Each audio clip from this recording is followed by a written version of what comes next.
Então, pessoal, vamos retomar a resolução da prova que a gente iniciou no vídeo anterior, né, para as Centrais Elétricas de Santa Catarina, para a Celesc. Essa prova eu tinha dividido em duas partes, né? Hoje a gente vai fazer a segunda parte dela. Né? A prova é para eletricista, eram 40 questões inicialmente, resolvemos 20 questões no primeiro vídeo, e agora no segundo vídeo vamos fazer mais 20 questões. Então vamos lá. Retomando aqui, a questão de número 41. A questão de número 41 diz o seguinte: sabendo que o período de um sinal tem 200 milissegundos, qual é a frequência desse sinal? Eu vou desenhar aqui, fazer graficamente para a gente lembrar o que é período. Vou fazer aqui o desenho de uma onda senoidal, na qual a gente consegue visualizar o que é um período. Período é esse tempo até a repetição de determinado evento, ok?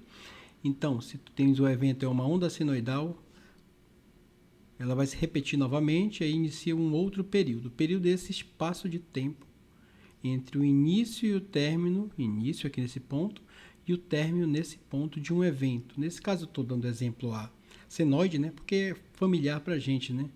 Que a gente representa sempre a tensão aqui em função do tempo. Então, período é exatamente esse tempo, que nesse caso ele diz que é 200 milissegundos. Qual é a frequência deste sinal? Aí tem que lembrar do conceito, né? Frequência é o inverso de um período, ou seja, frequência é 1 sobre o período. O oposto também é verdadeiro. Período é igual a 1 sobre a frequência, ou o inverso da frequência. Feito isso, gente, é apenas substituição, para a gente descobrir qual é a frequência desse sinal. Basta dividir 1 pelo período, que é 200 mili. Mili eu já vou botar na notação de engenharia, ou notação científica, é 200 vezes 10 a menos 3. Esse menos 3 quer dizer mili, ok? Então eu vou passar aqui o menos 3 para cima, eu posso fazer isso, ó. Se está menos 3 em cima, embaixo, em cima fica mais 3.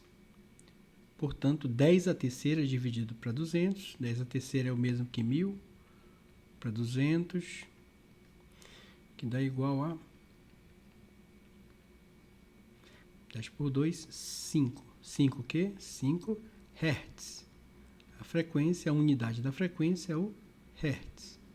Portanto, questão 41 é a letra A. Bem tranquilo, né? A questão bem simples. Essas 20 questões restantes, elas são bem mais fáceis que as 20 primeiras. As primeiras foram um pouco mais complexas. Questão 42. Assinale a alternativa que relaciona corretamente as grandezas elétricas para o cálculo do rendimento. Que é semelhante, tem que lembrar o que é rendimento, né? O conceito de rendimento, representado por essa letra grega, né? É um eta, é quase um N, né? Essa divisão, a potência de saída de um equipamento, né, pela potência de entrada. Esse é o conceito de rendimento. E aí não tem errada, né? Vamos ver o que diz a alternativa. Tensão de saída pela tensão de entrada. Ele está dizendo aqui o seguinte, que o conceito de... que a alternativa que relaciona corretamente as grandezas elétricas para o cálculo de rendimento diz que é tensão de saída pela tensão de entrada. Não, gente, não é tensão, é potência. Isso que é a definição para rendimento. Letra B, tensão de saída pela corrente de entrada, também não. Letra C vai falar de corrente e letra D também, só sobra a letra E. Potência de saída pela potência de entrada, ok? Isso aqui tem que lembrar do conceito, né? Que é bem simples de lembrar. O que é rendimento? A potência de saída pela potência de entrada. O rendimento de ventilador é a potência mecânica, né, produzida pelo eixo, pela potência elétrica que você injetou no ventilador. Né? É uma forma de representação de rendimento. Portanto, 42, letra E. Questão 43. Relacione os itens da coluna 1 com suas respectivas definições na coluna 2. Ele dá 3 itens aqui e pede as definições. Né? Item 1, harmônicas. A gente vai procurar aqui, entre as alternativas, o que seriam harmônicas.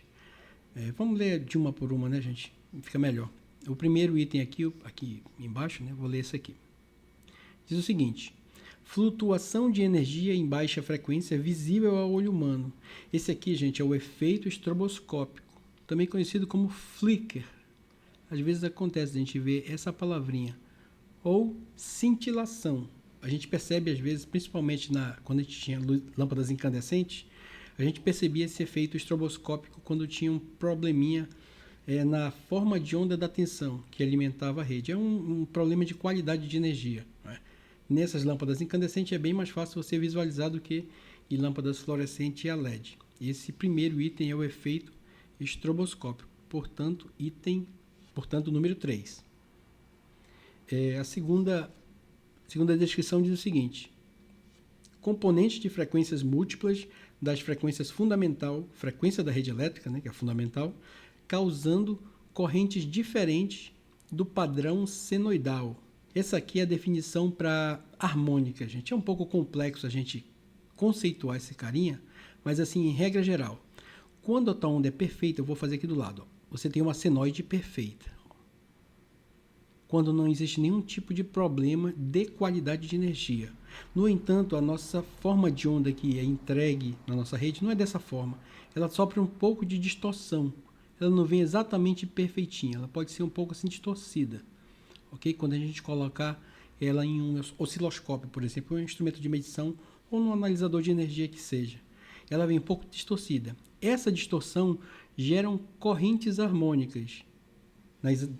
Quando eu quebrar essa forma de onda aqui, em diversas formas de onda, eu vou ter uma senoide principal e vou ter as frequências harmônicas menorzinhas, né, que a gente chama de terceira ordem, quinta, entendeu? Quando eu somar todas essas componentes aqui, eu volto para minha forma de onda distorcida. Okay? Realmente é um conceito um pouco mais complexo, né? Eu até estranhei para uma prova de eletricista ele colocar esse conceito, mas enfim. Harmônica é isso, são componentes de frequência múltipla de uma frequência fundamental, ok?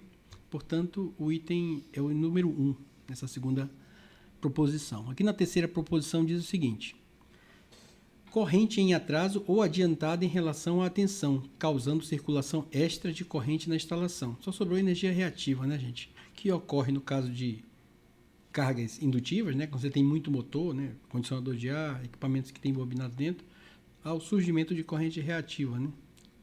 Exatamente pelo atraso de corrente, pelo atraso na corrente em relação à tensão. Isso é típico de cargas indutivas, como esses que eu acabei de citar, no caso dos motores elétricos, né? Portanto, item 2. Olhando aqui para as alternativas, é 3, 1, 2, logo é a 3, 1, 2, letra D. Questão 43 é a letra D. Questão 44. É conceitual, bem simples. Amperímetros, o nome já diz, né, gente? Amperímetros amperímetros do tipo alicate são projetados para medir qual grandeza? Se é amperímetro, mede ampere. Ampere é o quê? É a grandeza, é a unidade de corrente elétrica. Logo, 44 é a letra D. Né? 44, letra D. Questão 45. Essa aqui é de completar os espaços, as lacunas. Os transformadores tem a opção aqui, corrente ou potencial. Vamos utilizar corrente mesmo. Corrente transformam por meio do fenômeno de conversão. A conversão em transformador, gente, sempre é conversão eletromagnética. Ok? Então, o segundo item vai ser ou a letra A ou a letra E. É mesmo? Eletromagnética. Correntes elevadas, beleza. Está falando de correntes aqui? Então, aqui em cima também é corrente. Os transformadores de corrente transformam por meio do fenômeno de conversão eletromagnética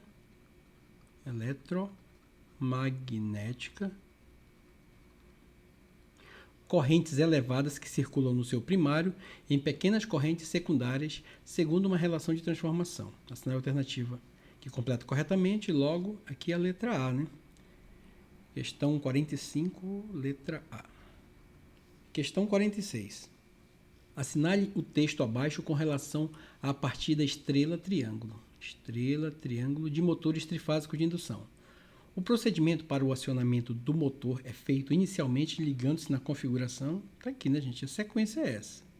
Se é estrela-triângulo, ele começa primeiramente em estrela, a própria pergunta já dá a resposta.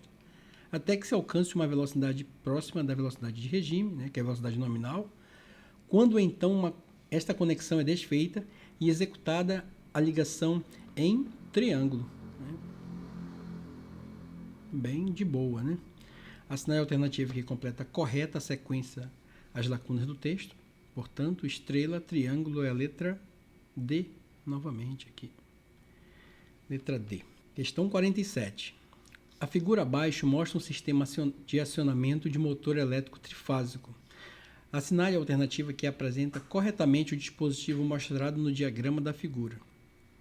Partida série paralela é comando elétrico, né? Não seria.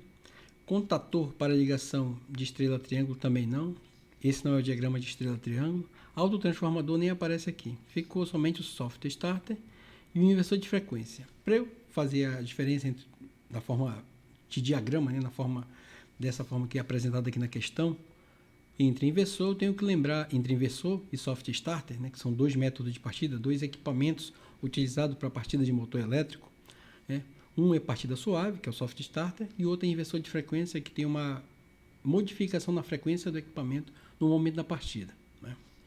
E quem faz a modificação de frequência são esses conversores. Né. A tensão entra senoidal, ó, aqui, né, a forma de onda senoidal, passa por esse conversor, passa em um filtro, né, capacitivo, e aí novamente ele é feita a inversão. Essa tensão que agora é contínua, né, quando é entregue à máquina, novamente passa a ser senoidal. Só que essa senoide aqui, a diferença é que ela é controlada. Controlada. Essa aqui não é controlada, gente. Você não tem controle sobre essa, que é o que vem da rede, né? Mas ao passar neste carinha aqui, que é o inversor de frequência, eu faço esse controle de velocidade a partir de uma alteração na frequência dessa tensão que me é fornecida. Logo, questão 47 é a letra C, inversor de frequência. Questão 48. Sabendo que a tensão de linha de uma instalação trifásica é 380, tensão de linha é 380 volts, é correto afirmar que a tensão entre as fases será de... Olha, quer saber a tensão de fase. A tensão de linha é 380, a tensão de fase será... Sempre na dúvida, você faz o desenhozinho, tá? De estrela representa bem. Entre uma fase e outra, nós temos 380 nesse caso. Só que aqui no meio a gente tem um neutro. Ó. Então, qual será essa tensão aqui do neutro? Que é o que ele está perguntando. A relação entre tensão de fase e tensão de linha é o quê? Eu só preciso dividir por raiz de 2, gente. Eu pego a tensão de linha, que é 380, divido por raiz de 2, que é 1,41. Tem alguns números após a vírgula, mas pegando esses dois números, o 41 é suficiente. Fazendo essa divisão, nós temos 220 volts, que é a tensão de fase de um sistema trifásico de 380 volts. Se o sistema fosse 220, a gente já sabe que a tensão de fase, ou tensão monofásica, é 127. Mas se você tiver na dúvida, é só dividir 220 por raiz de 2, você obtém 127 também. Nesse caso aqui, a tensão, assinale corretamente que completa a lacuna, né? A tensão entre fases será de 380 e a tensão entre fase, uma fase e o neutro, será de 220. Ok? 380 a 220 é a letra C. Questão 48 é a letra C. Questão 49. Assinale a alternativa correta com relação aos transformadores. Aqui não tem jeito, a gente vai ter que ler todas as alternativas, né, pessoal? Um meio de limitar as perdas por corrente indutiva é construir núcleo maciço de aço de baixa resistência. Não, o núcleo nunca é maciço. Não só em transformadores, como em motores elétricos também. O núcleo sempre é laminado, ou seja, são várias lâminas de ferro, de aço, ok? Então essa primeira já não dá. Toda vez que tiver núcleo maciço, para reduzir corrente indutiva, não cabe. Um meio de limitar as perdas por corrente capacitiva, nem existe corrente capacitiva em transformador, né? Não tem sentido essa fala aqui. É construir um núcleo com chapas laminadas de aço, ó, estaria aqui correta, né? essa parte aqui, mas a primeira parte está errada. Letra C. Diz o seguinte, letra C. Um meio de limitar as perdas por correntes parasitas, ok, perdas por correntes parasitas, ou correntes induzidas, né? É construir um núcleo com chapas laminadas de cobre. O erro está no cobre, não é de cobre. Cobre são os enrolamentos do transformador. O núcleo é de ferro. Beleza? Ou aço, né? Como vem aqui na questão. Letra D. Um meio de limitar as perdas por correntes parasitas, ok. Correntes parasitas são aquelas correntes induzidas no núcleo de transformadores, quando está em funcionamento. Gente, às vezes vem escrito corrente de Foucault. Foucault, né? Foucault. No livro está escrito assim, corrente de Foucault, ou corrente de fuga. Né? Um meio de limitar as perdas por corrente de parasitas, né? Ou corrente de fuga, é construir núcleo com chapas laminadas de aço, ok. Tanto corrente parasita, quanto núcleo com chapa laminada de aço, que são isoladas, olha isso aqui é importante, isoladas umas das outras com uma fina camada de verniz. Você pega um transformador, você percebe, né, que o núcleo está brilhando, né, ele tem um certo brilho, né, e uma pequena camada, né, de isolante, né, com esse verniz, que é justamente para reduzir essa propagação de correntes de fuga no núcleo do transformador. Então é a letra D. A letra E diz, um meio de limitar as perdas por correntes parasitas é construir um núcleo maciço. Está aqui novamente outro erro. Núcleo maciço não tem sentido. Ele faz propiciar o surgimento dessas correntes, em vez de evitá-las. Questão 49, letra D. Questão 50. Sistemas de aterramento têm a finalidade de... Item 1. Propiciar segurança aos seres vivos através do controle dos potenciais e da ligação à malha de terra de todas as partes metálicas não energizadas. Olha, gente, esse item 1 está correto. Okay? As partes não energizadas, partes metálicas não energizadas de uma instalação, deve ser conectado. Parte metálica de quadro elétrico, né? Eletrocalha deve ser conectada. Né? Toda a parte de tubulação, eletroduto metálico também deve ser conectado à malha de aterramento. Item 2. Item 2 diz o seguinte: possibilitar o escoamento para o condutor neutro. Para o condutor neutro? Não. O aterramento não vai mandar para o condutor neutro, não. A gente vai mandar para a terra. De todas as correntes resultantes da ruptura de isolamento, devido às descargas atmosféricas, às sobretensões de manobra e às sobretensões causadas por fenômenos não lineares. Não vai mandar para o neutro, não. Vai mandar para a malha de aterramento ou para o terra. Ok? O item 2 está errado. Então, o primeiro que está certo. Vamos ver o terceiro. Permitiu o perfeito funcionamento do sistema de proteção. Ok, também está correto. Né? O sistema de proteção, de modo geral, depende da malha de aterramento, do sistema de aterramento. Tanto o SPDA quanto componentes como o DPS, né? Uma vez acionado, ele vai jogar a sobretensão para a terra. Da mesma forma, o DR. Né? Enfim, o item 1 e o item 3 estão corretos. Okay? Logo, o 1 e o 3 são corretos apenas as afirmativas 1 e 3 e a letra C. Questão 50, letra C. Questão 51. Analise o texto abaixo. A interrupção em corrente, aí dá aqui um espaço para você preencher. A interrupção em corrente contínua é muito mais difícil e complexa de se realizar do que a interrupção em corrente alternada. Eu estou preenchendo aqui, gente, com essa primeira opção aqui. Tá? Bora ver se realmente vai ser essa. Porque nesta corrente, a extinção do arco é obtida quando a corrente passa pelo zero natural. Ele está falando aqui da alternada. Quando ele fala nesta, ele está falando sobre o último termo que a gente falou. Aqui a gente falou contínua, aqui a gente falou alternada. Tá? É obtida quando a corrente passa pelo zero natural. Só existe zero natural no caso da alternada, né? Ó. Ou seja, ela está no zero aqui, está no zero aqui e está no zero aqui. No caso da corrente contínua, não. Né? O zero está aqui embaixo, ó, e ela sempre está aqui em cima, nessa parte aqui. Ok? É obtida quando a corrente passa pelo zero natural, ok? O que, evidentemente, não pode ocorrer em corrente contínua. Como eu acabei de falar, ó, a corrente contínua não passa pelo zero natural. Ele é um valor fixo aqui nessa parte de cima. O zero de referência está aqui embaixo no nosso diagrama. Logo aqui é contínua, alternada, contínua. a letra A mesmo. Ó, 51 é letra A. Contínua, alternada, contínua. Vamos lá, gente. Questão 52. Analise as afirmativas abaixo com relação a aspectos de segurança em sistemas elétricos. A adoção de proteção coletiva e a utilização de EPIs, equipamentos de proteção individual, não eliminam o risco existente nos serviços em eletricidade. Está correto. Está correto por causa desse não aqui, ó. Realmente, não eliminam totalmente, né? Se tivesse escrito eliminam, aí estaria errado, né? Porque o EPI em si, ele não elimina todos os riscos. Existem outras medidas que devem ser tomadas para serviços em eletricidade. Ok? Então, o item 1 está correto. Item 2. 2 diz o seguinte.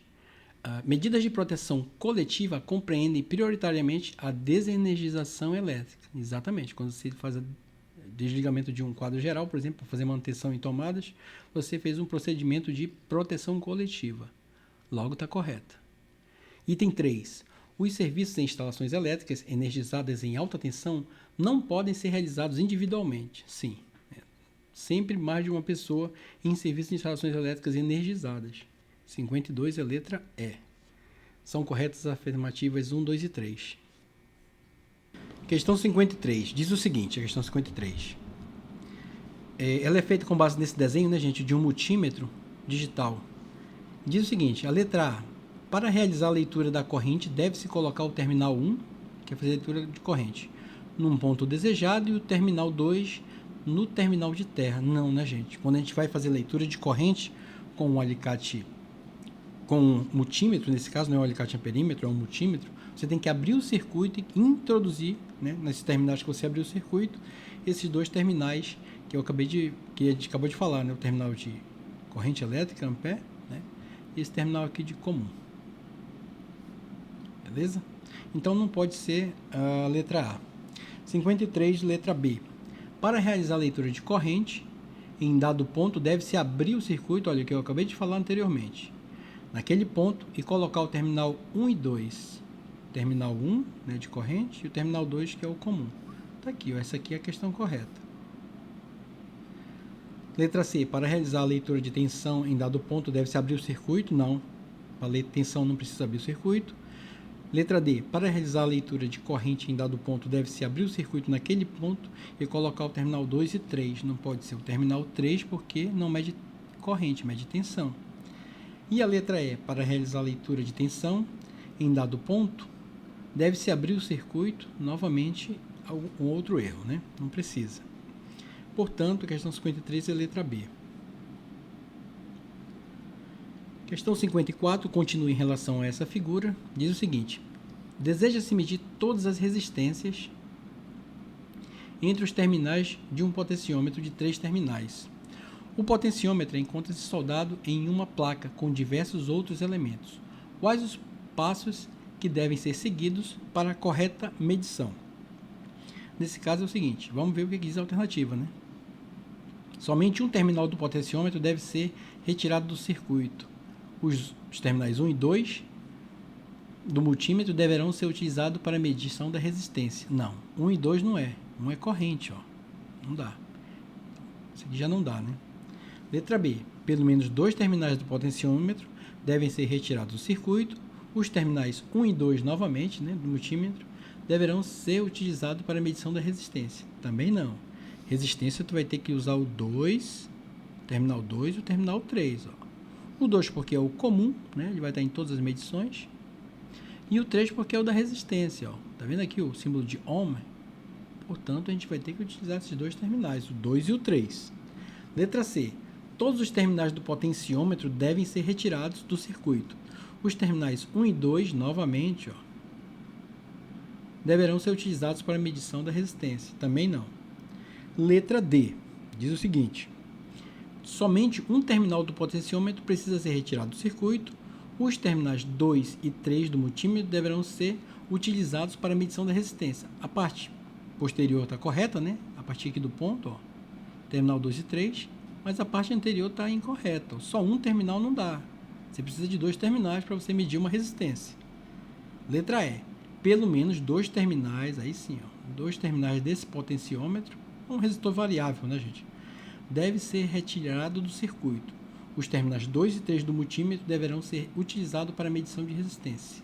Ok, portanto, para medir resistência, tiro 2 terminais do potenciômetro e utilizo os terminais do amperímetro, né, do meu multímetro, perdão, 2 e 3, esse comum e esse símbolo do ohm.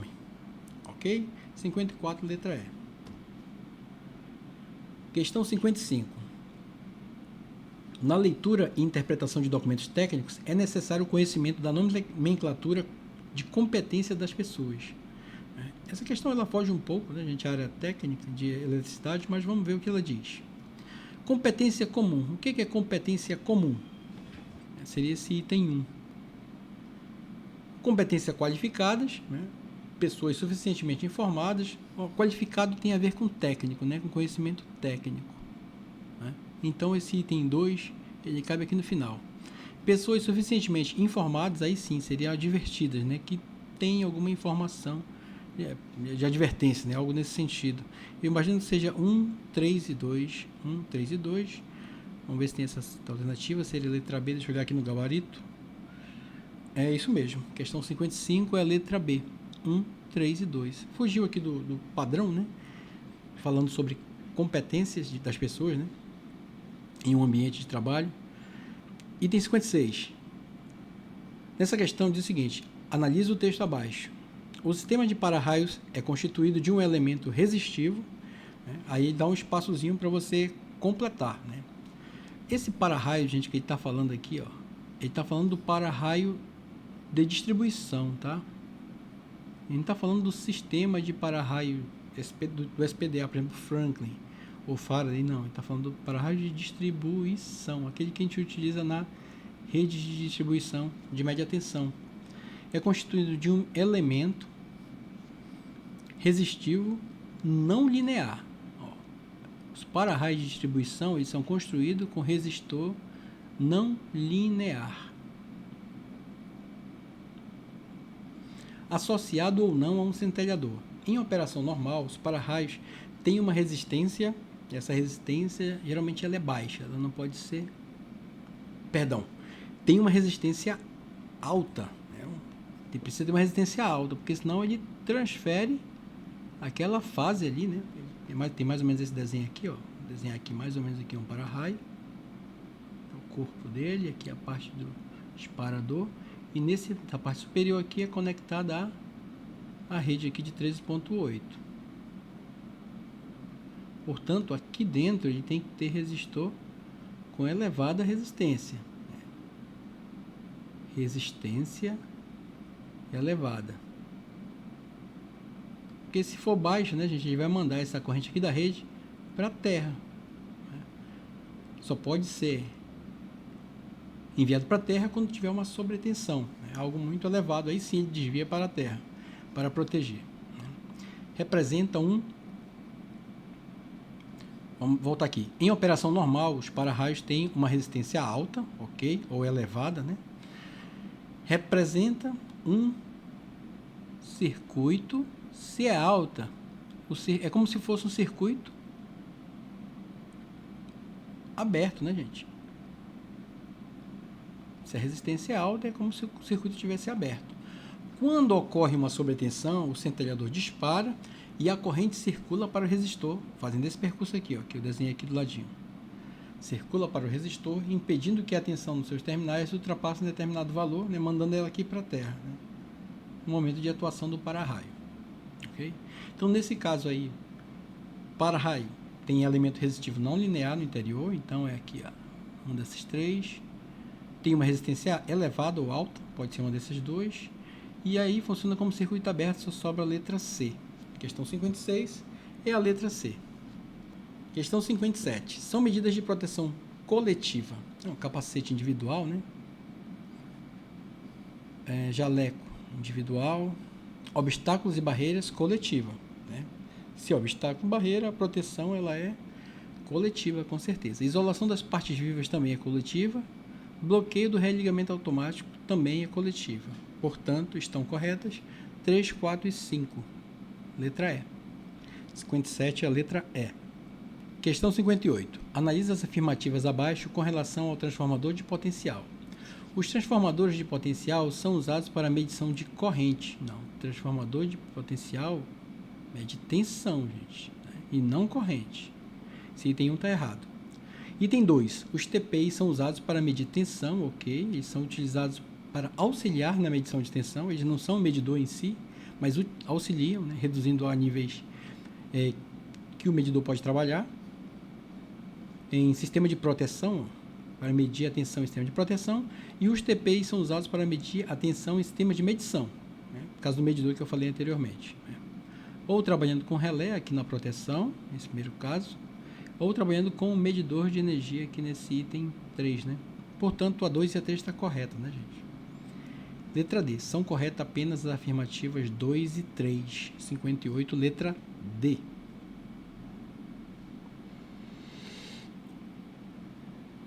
Questão 59. Analise as afirmativas abaixo sobre transformador de corrente, sobre TC. A anterior foi sobre TP, essa agora é sobre TC. Item 1. Ao passar corrente no primário do TC, o secundário não poderá estar em circuito aberto. Perfeito, gente. Isso aqui é uma das características do TC. Ele não pode operar em circuito aberto. Ele tem que estar sempre conectado. Portanto, o item 1 está correto. Item 2. Apesar de haver diferentes níveis de corrente nos lados do TC, a tensão nos seus terminais deve ser sempre a mesma. Não. Você vai ter uma tensão no primário e você vai ter uma tensão diferente no secundário. Está errado esse item 2. Item 3. Para a correta medição dos níveis de corrente de uma rede de alta tensão, os terminais do primário do TC devem estar em série com os terminais do secundário. Não, gente, não tem nem contato, né? Se é transformador, não tem como você colocar os terminais em série e ligar um terminal no outro. Não. Eles são separados, inclusive. Tem aí ocorre aquele processo de conversão eletromagnética de energia, né? Eletromecânica de energia. E aí, após o fenômeno da conversão eletromagnética, perdão, não eletromecânica, isso aí é máquinas rotativas. Após a conversão eletromagnética, aí sim, você reduz a corrente nesse equipamento, nesse TC. Logo, está correndo somente só o item 1, né? Letra A, é correta apenas a afirmativa 1. Ok? Vamos para 60. 60 e última. Os eletrodutos metálicos têm por finalidade, item 1, proteger os condutores contra ações mecânicas e contra corrosão. Correto. A finalidade de eletroduto metálico é essa aí. Proteger os cabos contra uma proteção mecânica, né, e contra corrosão.